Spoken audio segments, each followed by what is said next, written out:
My name is Frank Britt. I'm the Chief Executive Officer of Penn Foster, who wanted to take a few minutes to give you a perspective on the work we're doing to try to empower the middle skilled and to give them greater opportunities in their careers and financial wellness.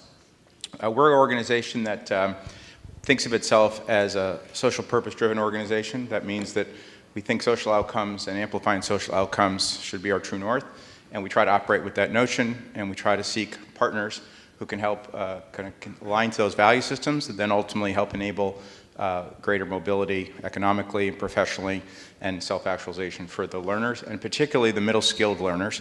So if you think of K-12 and higher ed, we occupy that space in the middle, the so-called workforce development market, which is a relatively opaque and historically underappreciated, underinvested, and one might argue under-talent in terms of the innovation. So we seek to try to make a dent in that and perhaps inspire others to do the same, because the problem is immense and no single organization can help solve for that. We go to market, as I mentioned, with this values-based orientation of for purpose. We serve two markets at the same time, the consumer market and the enterprise market. On the consumer side, we have scale effects with over 100,000 learners a year, and the enterprise business, we have hundreds of clients across multiple sectors that we'll give you some perspective on, and the model works pretty well. One of the thesis we have, which not all agree with, is that there is a compelling advantage of being a direct-to-consumer enterprise and an organization that serves employers directly simultaneously. To be good at both is actually not the easiest challenge to take on, because obviously you have to innovate on the consumer learning experience and pedagogy and support services, particularly for the populations we serve. But at the same time, you have to be able to build B2B relationships and professional service type relationships and having contracting models and alike that allows the discerning Fortune 2000 type employer to view you as a credible alternative to the in-house training they may have historically done or the training they never got to done. And so that combination of sort of consumer direct and enterprise is what we call the flywheel effect, and we're working hard to try to continue to get the best value out of both sides of that equation, where 1 + 1 = 3. The problem we're trying to solve is a well-established one for all the folks in this room. We recognize there's a confluence of at least 3 factors. The work of the future is changing, and the skills that are required to do that are accelerating in terms of their demands, and the risk of obsolescence is accelerating. So if you're a middle-skilled worker who lives in Ohio, you have a lot of anxiety in your life because you're not sure you're going to be equipped, and you're not sure what your best options are to remain relevant in the workforce. The good news is that education providers and training providers are responding.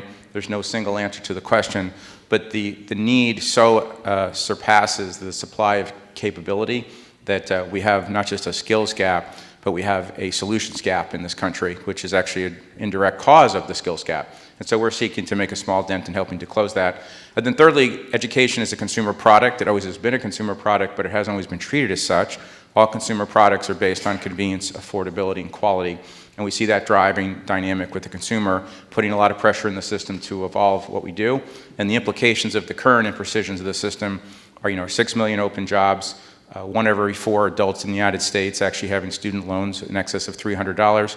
And then finally, hiring managers still not satisfied with the product they're getting in their talent pipeline. So a ripe context for opportunities and change.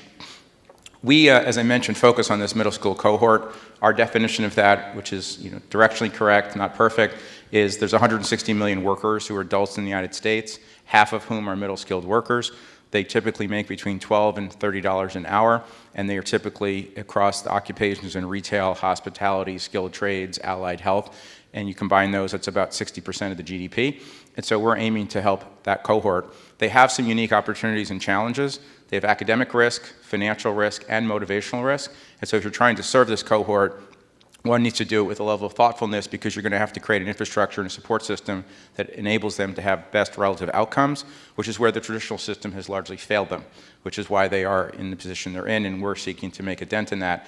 The principles one needs to contemplate as you think about how best to serve that middle skills is this idea of fungibility in time. These folks have very complicated lives. You think you have a complicated life, and I'm sure you do. Their lives have other risk factors that most of us would not consider, and that makes life getting in the way a very primary constraint to progression. Second of all, they don't have a lot of cash. The average income is $40,000. They live paycheck to paycheck. They're typically underbanked. So there has to be a financial model that does not demand that they go into debt in order to go to school and be upskilled. That's not a fair trade. They shouldn't have to go into debt to have career progression and opportunity. That's just, we just reject that premise. And so you have to have a cost structure and a scalable economic model that allows that to happen. And then thirdly, you have to be able to let them move at their own pace. Self-paced learning is the right model for the adult learner, particularly the middle skilled, and that's what we've designed our programs around. The organization itself, in terms of its scale, we serve 170,000 learners a year directly through a direct-to-consumer model of high school, career school, and college. We have roughly 1,000 corporate employer partnerships, and we go to market with 3 product lines. We have a skills library, think of it as the playlist. We have traditional accredited education, both the DEAC, Middle States accredited, and then we actually are a business process outsourcing provider for core processes across the education value chain, particularly for the employer market that has capability but not the end-to-end solution. We do that across a variety of sectors: allied health, hospitality, security, business, veterinary, and alike, and we try to be the industry leader in each one of the verticals we support. What we do works. 78% of the folks that we serve indicate that they've had a positive change in their job status. So what is the right measure of an outcome? It's ultimately Net Promoter Score, as far as we're concerned. That's the truest measure of consumer value, and we distinguish ourselves in that arena. We think of ourselves as having a fundamental curriculums that you would expect as a world-class organization that serves the industries you serve, and then a portfolio of workflow services that we can turn on for you as an association, as an employer, or any other institution that needs enablement to complement. We are not aspiring to displace the current system. That's not practical, nor is it in any way needed. What does need to happen is the workforce development system needs to be modernized, contemporized, and we have the capabilities to help institutions, whether you be a staffing company, a workforce board, a community college, an employer, a union, a tech platform company. We can help imbue value into their system to create more value for their end users, whether they be a member, an associate, employer, employee, and alike. And so that's our charter, to help enable the system to be better and operate as a horizontal solution in helping make that come to life. We have a very diverse portfolio of clients across employers, staffing companies, resellers, including a lot of the tech platform companies, human services organizations like the Job Corps, and then we do partner with educational institutions. We are the enabler of education institutions. We are not necessarily the alternative to them.